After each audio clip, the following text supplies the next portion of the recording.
Hi guys, welcome to another episode of Sharing a Drink with Matt. Today I'm talking to a New South Wales punk band, All Hope Remains. Metal band, sorry. Fuck, we can do that later. I'll fix that up at the end. All Hope Remains. Who thought of it and what's the name mean to you? Go, Gilly. You were in the car when it all happened. Okay, here we go. I reckon my recollection's probably a little shady. I don't know how many beers deep I was. A few, because by the time you got to the Bendigo Hotel, you were pretty excited. Yeah, I feel like it was definitely the Bendy, wasn't it? Because we rocked in there. And I remember even when we were walking into the venue, were we there as punters that night or were we playing a show? Oh, we're playing a show. We were playing a show. Still trying to decide on the name. Oh, we were Kill the King, weren't we? We were the Kill the King beforehand, yeah.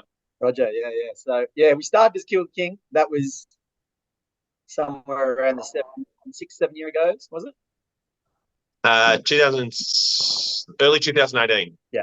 And we had grand ambitions of playing in Japan, and we knew they'd never let us into their beautiful country. So we decided that should change. And thankfully we did early on because, we made it to Japan in 2019, which was great, and have intentions of getting back there again. So, Killer King was kind of like a placeholder name, I guess you'd say. Would that be fair, fellas? Yeah, definitely. Yeah, we wanted a positive name. Yeah. Yeah. And we're not. It's a pretty brutal name, so we're not. Our music probably doesn't match the name Kill the King. So there you go. Yeah. Nice. But Tones, you laid off, fill in the gaps, mate. I'm not sure. So we sort of wanted a name that wasn't a one-worder. That's where it's with Kill the King being 3 words. We sort of toyed around with, are we going to be a bit serious? Are we going to be funny? Are we going to be whatever? And then, someone said, oh, why don't we call ourselves All Hope Remains? And then everyone just went, that's a great idea. And I said, oh, why don't we change hope with Coke? And that didn't happen. So we stuck with All Hope Remains, and it's been there since late 2018 now. So we only put out a demo under the Kill King moniker. So everything we've properly released, has been under All Hope Remains. No worries. Yeah. Okay, so this one's for Adrian Lee asking me beer then. What was on the stereo when you were growing up? What were your parents listening to when you were growing up, and how did that was it that reason that you became a musician yourself? Mm-hmm. You led us on this one, Berlo. So my inspiration was my older brother, because he's a full metalhead, and he was listening to your 80s metal bands, and then he got into death metal, and he got me into guitar. And I don't know some of the bands, Megadeth, I started off being a metalhead in my early days, and then I discovered punk, and that's how it sort of grew for me. Yeah. Right. So I guess my dad's a musician. That's the easiest way to put that. But that never really sort of had any impact or anything on whatsoever. My mum listened to a lot of Elvis and a lot of Roy Orbison, which doesn't come across considering that I don't play anything like you sing like those bands. You sing like what was that? Oh yeah, true. But then I still remember. I think I was probably year 8 or year 9, and I went to one of my first shows in Geelong, and it was an all-ages show, and it was the Hard-Ons, a Geelong band called Warped, and another Geelong band called Bored. Yeah, and the Cosmic Psycho. Sorry. Yeah, Hey? and the Cosmic Psychos headlined it. Oh, Um, yeah, and I just remember being a kid going, what is this music? And yeah, from there I started getting into heavier music and into hardcore music. And yeah, and then it just sort of never really stopped. I guess my drumming style is more hardcore than punk. Um, but I just try and hit the drums as hard as I can. That's the way it sort of worked with me. So yeah. Excellent.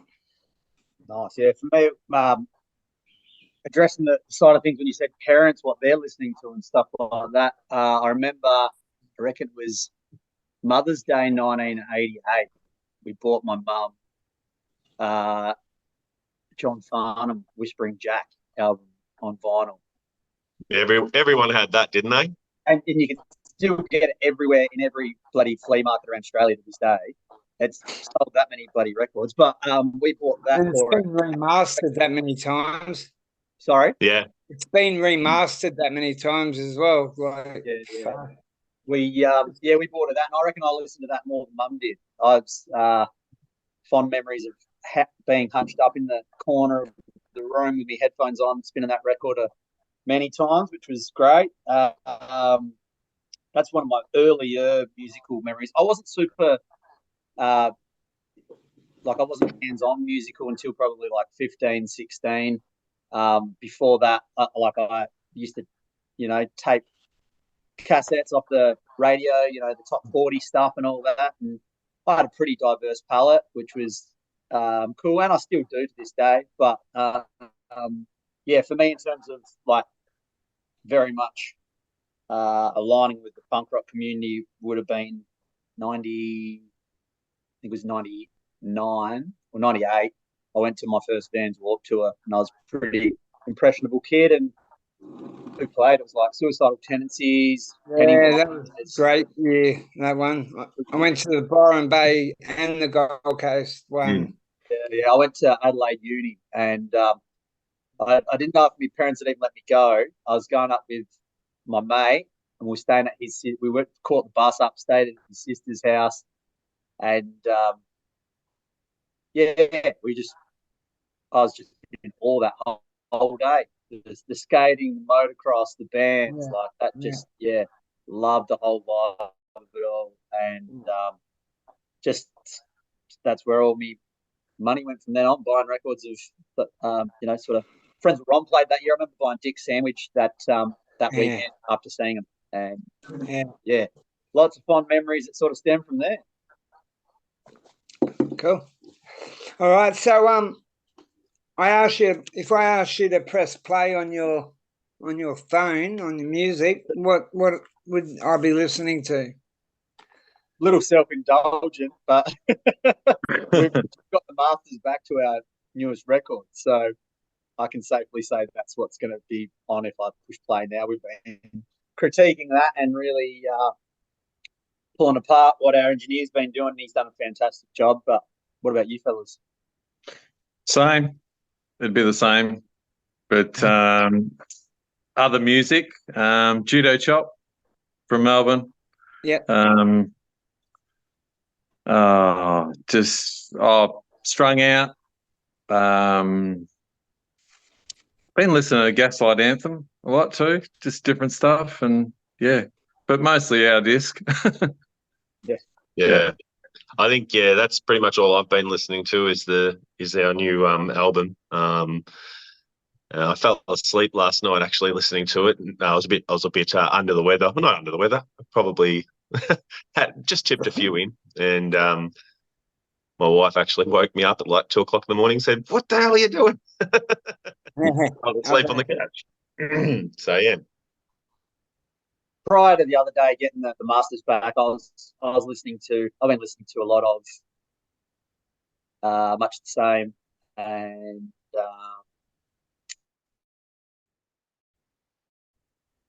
what else? I've had a little bit of Danzig. Danzig. I've been going back. Holy yeah, moly. I've been going back. That is a great answer. Yeah. What else? Oh, Yotam from Useless ID. Been listening to a bit of his solo stuff, and even Useless ID themselves. Big fan of that band. I still listen to my faves. Like I still listen to Raise Fist every day. So that's just me, though. Yeah, and not just that, but also like Spotify and the algorithm doing its thing can be both a pain in the ass and your best friend at times when it brings something new your way that you actually do dig. Yeah, it's done that to me a couple of times. Like I've found bands that I never thought I'd ever listen to, and they're fantastic. Yeah. Yeah. If I were to turn mine on at the moment, it would be Worthless. Of our stuff. Yeah. Oh, Roger. Yeah. I've been listening to you guys a bit in the last couple of days, and yeah, Worthless kicks the fucking ass, man. Yeah. We often end up. Thank you. One of our oldest songs too. It's been a stayer, hasn't it? Yeah. Well, I hope hopefully the new one does the job of living up to that song. So we'll enjoy playing that song. It's always our last song in our set, isn't it? Yeah, most of the time. Oh, okay, that's good. Because usually the song that I pick as my favourite at the time is the band's worst song, they reckon. No. Oh no, that. What are you listening to that for? Yeah. So good to hear that that's one of your favourite songs as well. Certainly been one that's hung around. Got rid of it, have we? And no, we've had the whole three answer that question. Yeah, have we? Yeah. That's it. Okay. Favorite venue to play or to watch? To play. To play. And locally, or are we talking wherever? Wherever. Where do you have the most fun? There's a pause because we're thinking, because there's been so many. Look, I'll be brutally honest, and RIP, my favourite venue is the Art House. Yeah. So, that was a great venue. We've lost a few good ones, haven't we? Yeah, look, like probably it's probably now, like in this band, I would probably say, any of the venues that we played in Japan. Like they love their punk over there, don't they? And they do it so well. Their venues are small venues, probably max maybe 150, 200 people. But everything is done for you. What was that? Kazoo Hall on our first night there. That was breathtaking. Yes, Kazoo Hall, yeah. And the last night was good. But like, they do full backline for you. They have an engineer for you, full lighting for you. It's just unbelievable. They look after you. They look after you. Yeah, that's exactly what. So I'd say those would be my favourite. But yeah, like I said, Art House was definitely my favourite venue. I reckon one of my favourites in this band, and another RIP, but Valve Bar in Sydney was a lot of fun. Yeah, that was. Jeff nearly broke his ankle. Yeah, Valve Bar was really fun. I just liked the underground vibe. I think we played there on grand final day. We rocked up around 10, 11 o'clock, had, good pub feed, a few pints, and we were 3 parts pissed when we went on. But by then we'd hit our straps a little bit and we're, playing some of those songs with our eyes closed, which was fun. So, I got really fond memories of that. We only got to play it once, but that was a cool venue. We did a lot of fun shows at Bombay Rock, which is no longer open. Yeah. You're talking about the Gold Coast Bombay Rock? No, the one in Sydney Road, Brunswick. Yeah. And top when we were just starting out, we done a lot of shows there, and it was really, really good community there. It's had a lot of fun there. But yeah, with Japan as well. Like Japan's just next level. Just they love it. They love it, and they're professional. The backline, everything. Organisation, just great venues, great people. Yeah. Top Noble reckon it's the best place they've ever played on tour. There you Yeah, go. yeah, right. Yeah. They loved it. Memorable, the most memorable gig. See, this doesn't mean it was a good gig. Or doesn't mean it was a bad gig. Oh. What is your memorable gig? For me, most memorable first show in Japan, Zurich, that was brilliant. Most forgettable gig, or not so much forgettable, but most We know exactly what you're going to say, Gilly. gig that I can't remember. Warrnambool. And that was just because I had a shitty day and it was 40 degrees and I ruined the van and You didn't ruin. got really, really drunk and then broke my hand and Yeah, you did break your hand. various other calamities, and that was one to it was a great day. The day was fantastic. We went down with our buddies. We were there with Radio Rejects. We were there with Wake Now, who we fucking love to bits. Yeah, Josh is amazing, man. Yeah, he's a legend. Yeah. He's just fucking. I'm actually interviewing one of Jabin's other bands. The one where he plays bass and it's just him and a drummer. I'm trying to think of the name. Oh, it's just two pieces. We're familiar with Oceans. We played with Oceans as well. Ocean's great. Yeah, they're a good band. And cover. Yeah. But yeah, I think Smithy Josh, he would bring up the Warrnambool show more than once in conversation. It's a show that he always remembers as well. So if you ever chat to him, just bring Warrnambool up with Josh and he'll be all over it. Every gig I go to, he lets me totally fucking demolish Monsters. He lets me get up and sing Monsters, and I just totally fuck it every single time. But every single time he's mate, come on, yeah, mate, do it. It's like my wife could film it, and it was she'd play it back to me, and I go, "Oh, I'm getting better." I think in about 7 or 8 more gigs, I'll fully remember the words. But yeah, that's Josh. He's a good fella. Even though he knows I'm fucking the song, he still lets me. Yeah, he's a good bloke. So yeah. Hey? You're from Wollongong? Yeah. Sorry, I did research prior be long that I did, but we love going to Wollongong, great place to play. We played that. What was it?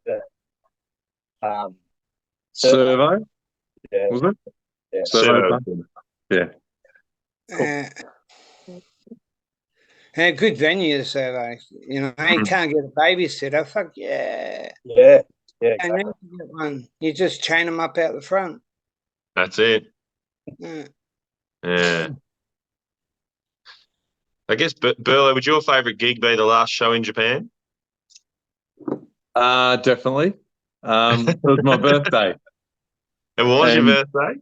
Yeah. And they surprised me with a cake and the crowd sang out happy birthday. It was really memorable. Yeah. And Waki, who brought us out to Japan, he's just such a lovely bloke, and he just made the night. So good. Yeah. Waki. A little bit emotional the last time he dropped us off at the hotel and we said our goodbyes, and we just want to go back there as soon as we can, but then COVID hit after that, and Well, yeah, but looking to go back. Yeah, Looking to go back for sure. excellent. So, Yeah. by the way, getting onto that, how did that affect you in band practice and all that shit? COVID, like, Yeah, but it was a bit.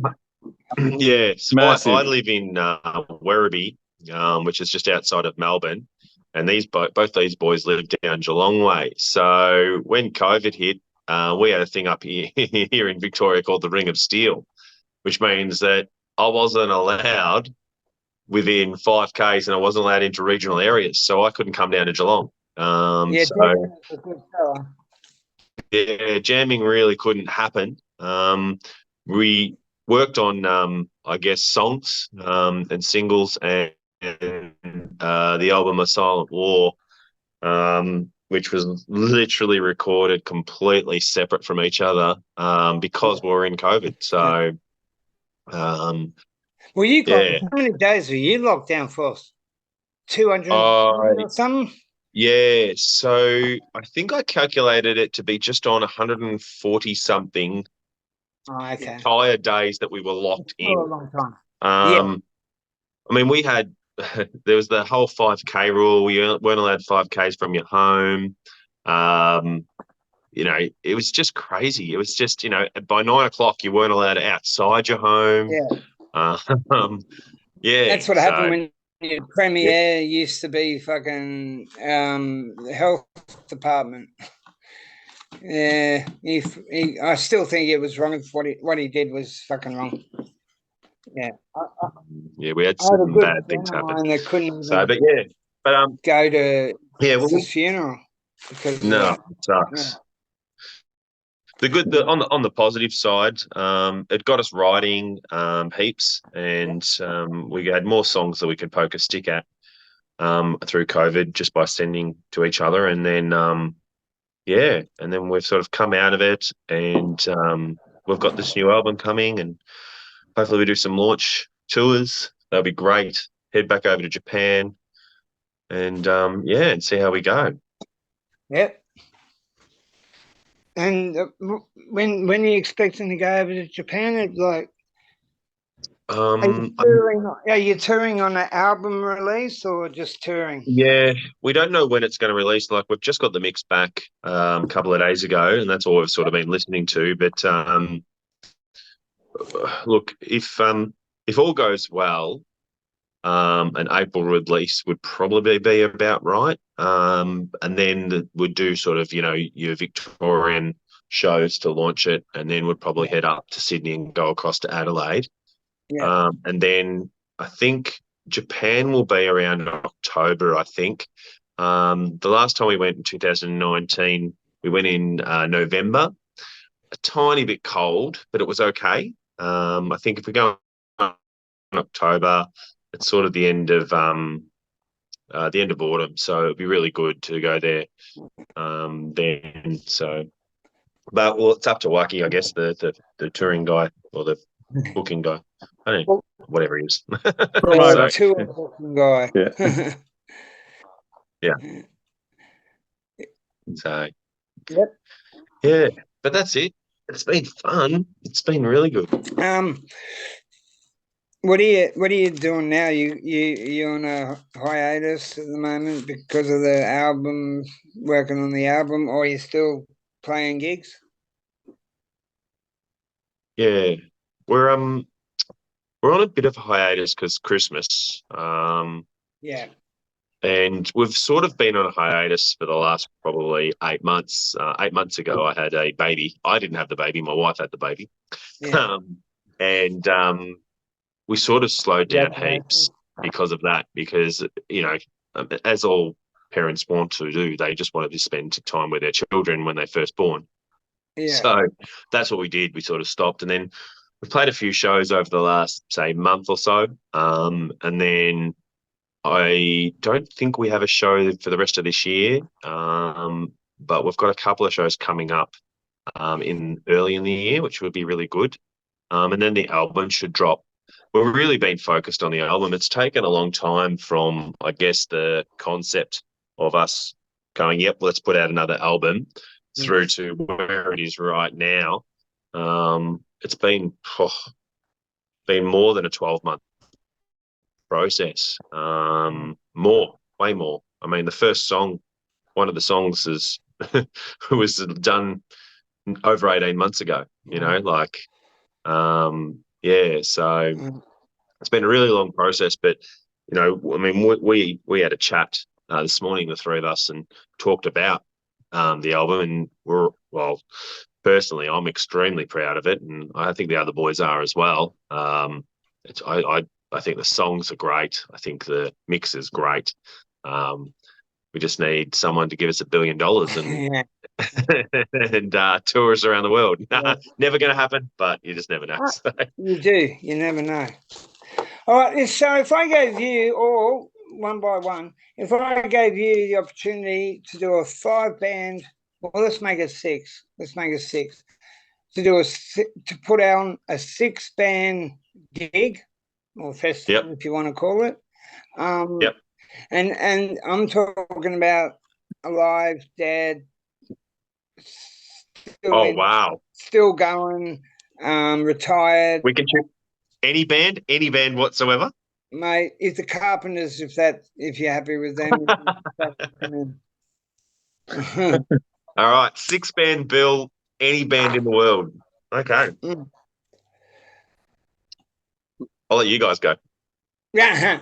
This is a collaborative venture, is it? Sorry. No, it's not. It's a one-on-one. Okay. Yeah, righto. You each have to pick your own 6. All right. I'm still trying to get my top 25 movies of all time, and now you've pulled out to do a top 6 bands. Oh my lord! Not just the 25 movies. Jeez, I didn't think I was on that. Yeah, it is a hard list to do. I'm up to 20. I can't even get the last 5. Yeah, right.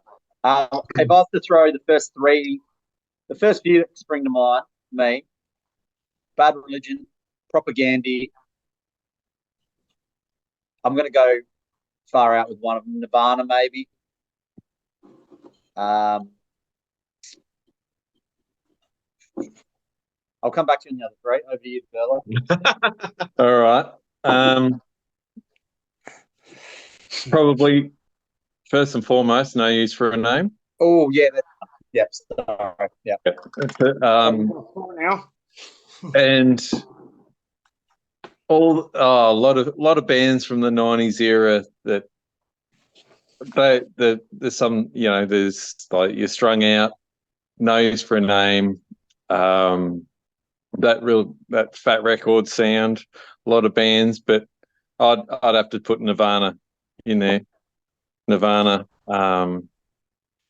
they influence so much. There's so many to pick from. We're influenced by so many different things, so many different bands. I'll keep thinking. I'll put it back to one of the other guys. Yeah, No Use for me. That's 4 for me now. Yeah. What do you got tonight?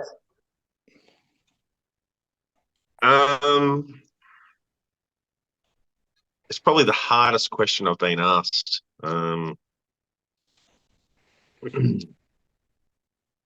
Okay, so I would have to go with my favourite bands of all time at this stage in my life. So I'd have to go Race, Fist, Hatebreed, and Propaganda is 3. I think I would even put Mindsnare in there because they've been such a massive influence on, I guess, the local scene all around Australia. Huge, huge influence. And I love those guys. They're fantastic. And then I'm stuck. I'm actually stuck. I can't think of any other bands that I just go, I really would love them on the lineup. So, these guys are thinking and thinking and thinking. The last 2 Look at them. hard because it's not so much who you miss out as well.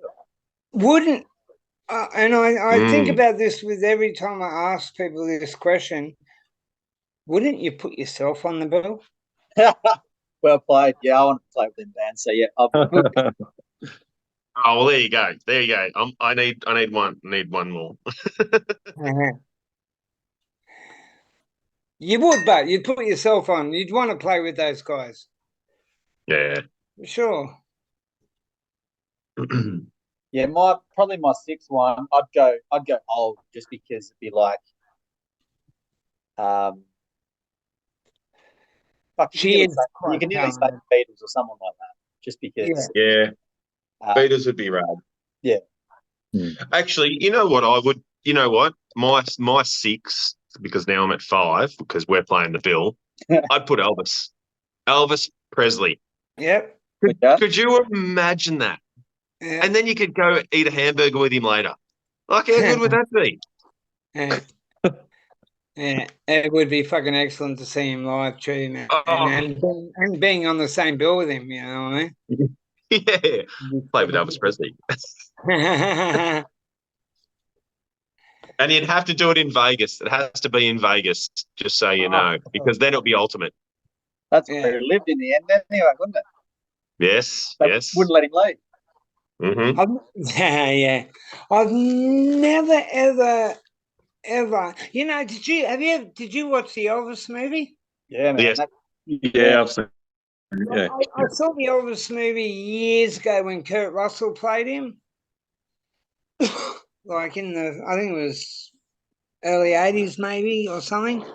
And I didn't realise. But he never played anywhere out of Vegas. Anywhere out of America, yeah. But he certainly ended up. He didn't even do an American tour. He No. like 3 or 4 outside gigs, but he was on contract every 3 nights a week to play in Vegas. Yeah, Colonel stitched him up for sure. I fucking knows. I couldn't believe that. Imagine how big he would have gotten if he got to tour the world. Yeah. Mm. You know? That's it.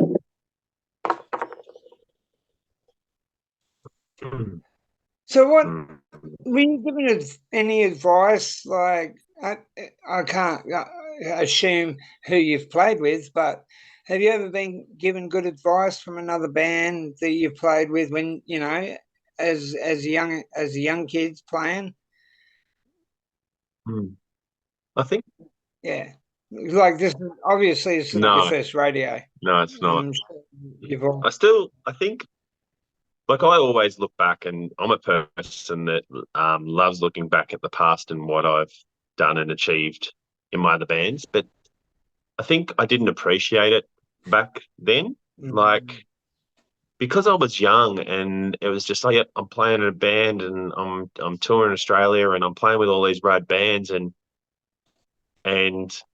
I was more, I guess, in awe of who I might be playing with, which is great because I'm playing with some good bands. But it was like, oh yeah, this is just the way it is. I never appreciated it. I know that sounds weird, but I never did.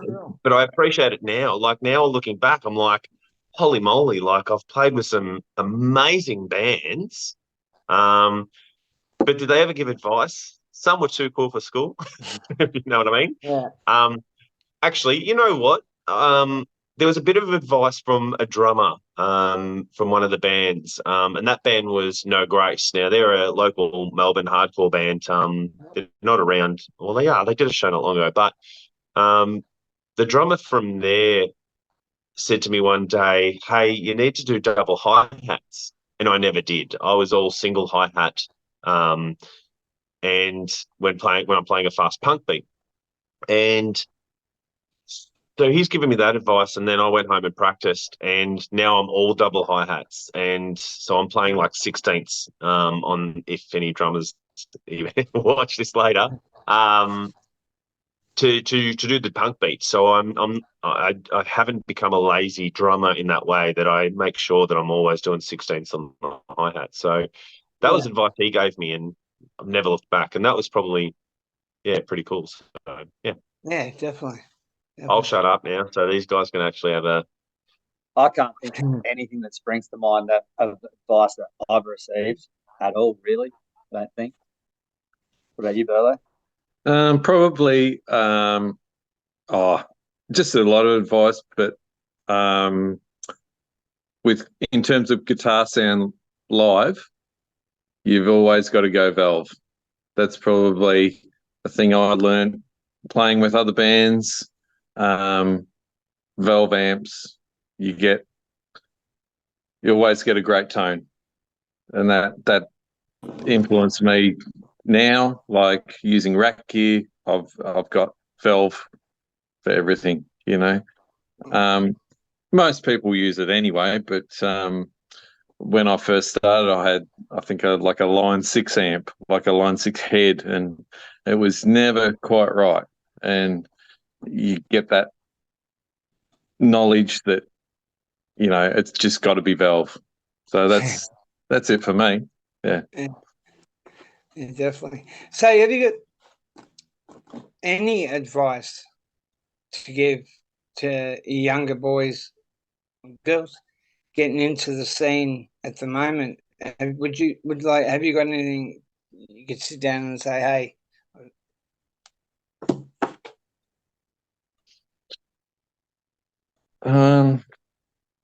Got to be fun. Make sure you have fun. Exactly. Yeah. Do it because you love it. Do it for yourself and do it because you love doing it. Yeah. And don't always expect to see super amazing returns for your work. Just do it because you love it. Yeah. That's true. Very true. I totally agree. Yeah, we kind of like Australia is such a big country, and it's not easy to tour it on a small budget and stuff like that. So, probably it's not so much advice, but talking to other bands, that's one thing. Like from out of the country, they bring that up all the time about how, you've got the ability to tour Europe, and you've got the ability to tour America a lot easier than what you do out here. So, it's we got hard out here in the sense of how far we've got to drive to the next city. Yeah. But if you got fuel in your car, an esky, generally it's always good fun. Yeah, absolutely. So when you're on tour, when you're traveling, what do you listen to in the car when you're driving around? Tony's 90 iPod.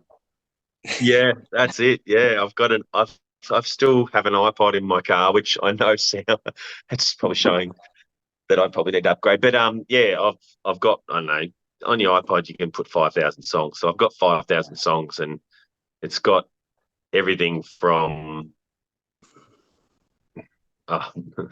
everything from like In Excess through to whatever we listen to now, pretty much. So yeah. Oh, well, what's your favourite genre? Ooh, good question. Punk rock, which has a million subgenres within it. Oh, do you say favorite drummer or genre? Genre. Genre, yeah. Yeah. Yeah, I like melodic skate punk, melodic hardcore. Yeah, I'm more lean towards hardcore than skate punk. So myself, I still class, say, a Parkway Drive and a Ghost Inside as hardcore. That's just me. That's where I class them as. And I would put on one of their albums before I put on, say, a Pennywise or Ellen Pond. So yeah. So me, I'm more hardcore, I guess. Yeah. There you go. Is Parkway one of those bands you'd put on your Impossible Bill, mate? Not your Impossible Bill, but your best pick or whatever? No. See, that's the thing, right? I put on bands that I didn't play with or haven't played with. So, and I've already played with them, so I don't need to. Too accessible. Yeah. So yeah. No, I have to go get another beer. But I just like anything melodic, anything that's got hooks, or if it's not melodic, just groove. getting Yeah. that connection, you know. Well, as I always say, there's a gem in every genre, you know. There's, Yeah. Totally agree. people would probably get sick of me saying that, but there is. There's a No, I definitely agree with that. And I think also like music for me has always gone through phases where I have little stints. I said before, I listen to a lot of Danzig, but you know, sometimes I'll be listening to, you know, hair metal. Sometimes I'm listening to punk rock, classic punk rock, and then sometimes I'm listening to, you know, your more I don't know, just old rock and roll. I'm a big sucker for 50s rock and roll as well. Like I love old time music a bit more, and even more softer stuff. Like I love the Everly Brothers. The Everly Brothers are a really good one for me. Like I think that's where my love of harmony sort of stems from. Yeah. Yeah, we had an album of theirs when we were growing up. The Everly Brothers. I'm trying to think of that song. It's a girl's name. Wake Up Little Susie. Yeah, that's I've it. probably got a bunch of songs with girls' names in them though. I mean, everything was lovey-dovey and everything was so, you know, sweet and nice and yeah. So do you have a worse genre that you just won't listen to? Won't give a chance? Don't give it's really. Unless it's old country, like a little bit of Charlie Pride and stuff like that, I'll listen to.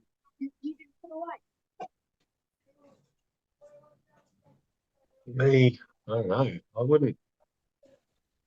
I probably wouldn't sit down and listen to dubstep. Do you know what I mean? Like, that's not something that I go, oh, man, I'm going to put on this dubstep album. Man, this is the best thing ever. Nah, not happening. No. Yeah. That's I just noticed the Fred Perry I hate the street sometimes.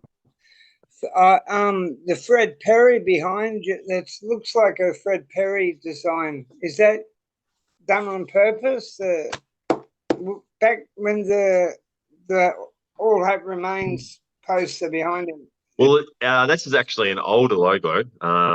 So we had a friend do up about 5 different logos, and we liked this one the best.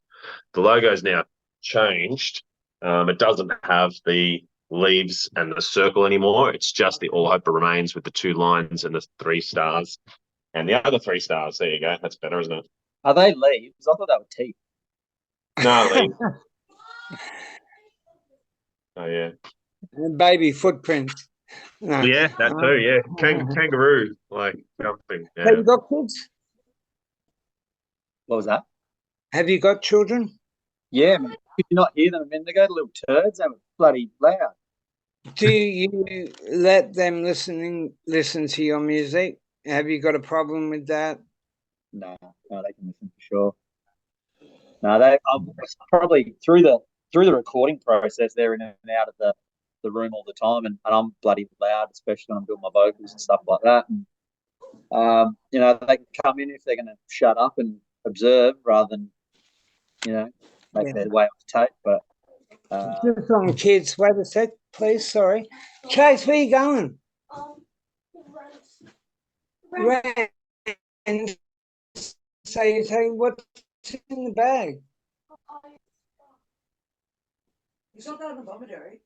He's not? No. Don't go to Bomaderry. I don't want to go there. Okay. Is that your first one or your second? First. That's all right. That's all right. Sorry, guys. I was battling the same thing a minute ago. Well, I got an 8.5-month-old, and her name's Stella. And my wife, man. yeah, thank you. My wife goes to nearly all of our shows. So the only thing that my kid falls asleep to is Gilly's voice, which is pretty funny, because all she knows is All Hope Remains. So yeah, so she definitely listens to All Hope Remains. Yeah, I've got 8 of them. Wow.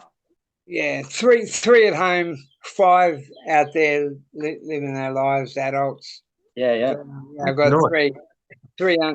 three above the age of 12, under the age of 12, 14, and 16.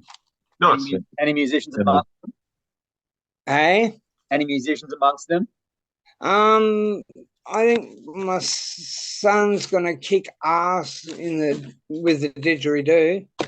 Oh, Yeah, yeah. Nice. I think I love to hear the didge in Oh, a it'd be punk rad. fucking The good thing about that is that because it's not drums, he only has to lug one thing in. It's not like 40,000 things into the show. So tell him to stick with it because it's going to be easy. Yeah. can he circular breathe and all that stuff? He's starting to. He's starting to. And he's allowed to do it because I don't know why people can do it, can they? But he's Aboriginal. He's Aboriginal. But I've seen white fellas busking doing it. They can't do it. But I think that's wrong. Maybe I don't know.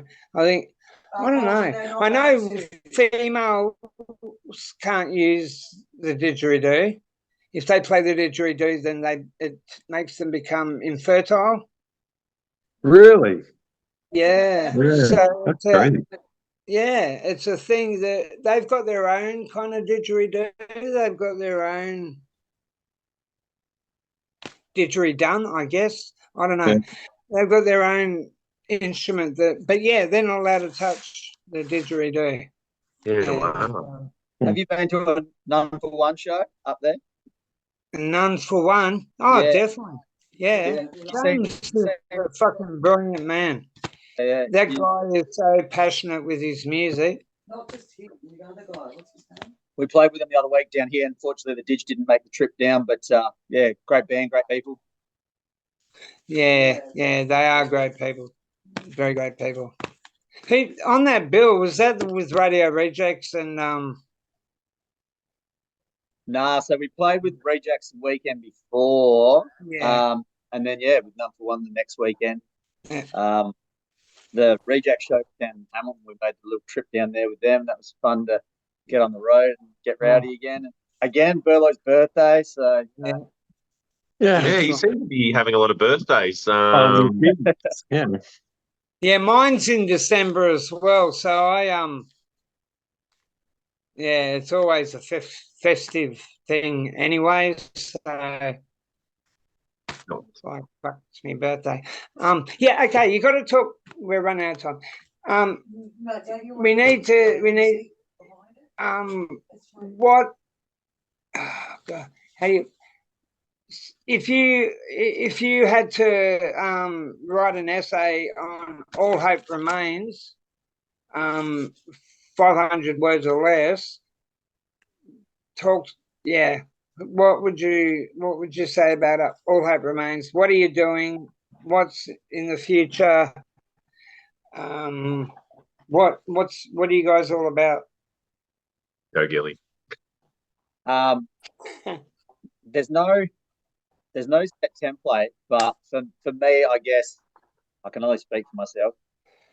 Love playing music with my mates. So a big aspect of what we do comes back to, again, you asked before, what would your advice be? For me, the advice I would give is do it while you're having fun. And it's always been fun. I mean, we have our little moments like any band, because obviously when you're all very invested in what you're doing, everyone's got a different opinion on how you should do it. But we navigate those spaces pretty well because, we've all, as you said before, it's not our first rodeo. And I think when you're younger and in bands, you're more likely to, argue and bicker over the little shit. Whereas I think as you get older, you become more tolerant. It's a more of a relationship that you sort of nurture to some extent without getting all soppy on you. But you've really got to keep everyone's best interest in the back of your mind because it's a group effort, it's a group task.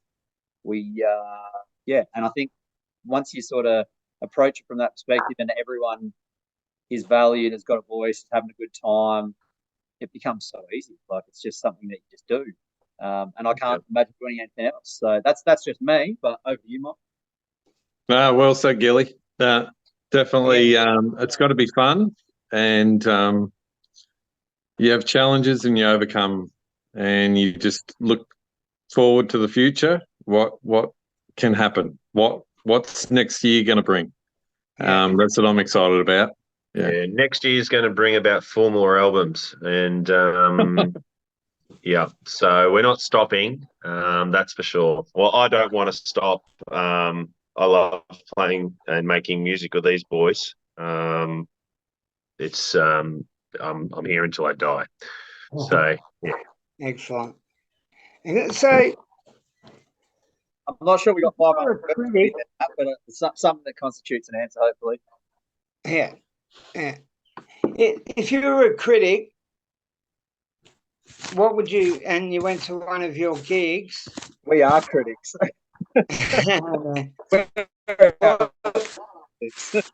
Yeah, you were, of course. But if you're, what would your review be for All Hope? That's a dangerous question. I'll let you guys do this one.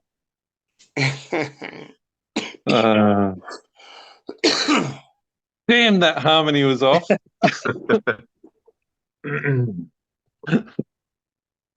Nah, I don't know. Tones, you got anything? See, that's the thing. We're the worst critics because we're always, one of us is always not as happy when they come off stage because we make mistakes when we're on stage, and it's all about having fun, but the mistakes get to us sometimes, I guess. But I'd probably say if I was just going to be a third party, I'd go, oh, that band was fun, energetic, but damn, could they drink some beers while they're on stage? Which it ended up being that they ended up playing pretty loose by the time they got to the end of the set. And but why the hell are they always wearing black? Like maybe they need to change their t-shirts. They seemed to get along, which was really good. And Like K-San. Yeah, and play K-San. And why didn't they play K-San? Yeah, I reckon that'd be about right. Oh, fuck it. We're running out of time, but do you actually play K-San? No, But but a pretty gnarly version of it. Hey? Game Over, one of our favourite Melbourne bands, Game Over, they did a pretty gnarly version of it. Oh, okay. Do you do covers? No. not really. No, not at all. Wow. I do. We covered a Millen Collins song. Yeah, we did cover a Millen Collins song. And that was sort of by request. That was a friend was putting out a compilation, and yeah, we Luke at Dead Memory puts out compilations every now and again. He's a terrific bloke, and he's asked us to contribute. And not one of those things we want to miss out on. It was, pick an epitaph band, basically. I think it was. So yeah, that was it was more about finding a band that hadn't already been chosen. There's so much on that label that you could drop on, but yeah, that was our only real crack at a cover. We were going to go a little bit more outlandish with it and go a Parkway Drive song, but I just have a horrible death growl, so yeah. Well, as a goodbye, just talk what's coming up in the next month, because this will take a week to get out. So, is there anything you're doing in the next month that's viable? Or? Me personally, I'm celebrating Christmas with my family, and Christmas year kind of takes the take on this time of year, doesn't it? We kind of slow down around now. Yeah. Apart from that, I guess we'll probably critique the album a bit more, the new album, and I'll probably start working back on some artwork. I haven't touched it in a little while, so I've sort of got some artwork to get signed off for it as well. And then we'll might shop it, I guess, and see if anybody wants to hear it. That's the easiest way, I guess. For the next 4 weeks, it'll be really trying to get it out to as many ears as possible and see if they pick it up. I don't know. Yep. So yeah, we'll make sure we promote that. Definitely. Hey, did you know who the most Aussie group that do the most gigs around Christmas time? Do you know who that group is? Probably the Wiggles. I can't believe you fucking answered that. You're 100% correct. Yeah. Well done. My God, you got, yeah, that, okay. He's got a well. Oh no, that was fantastic. Well, that's right. Well, guys, time's up. Thank you so much for sitting down having a chat. Nah, Thank cheers. you. Thank you. Really, really enjoyed it. Spot. No worries, mate. Thank you, all of you. Thank you. I hope things in the future just get there.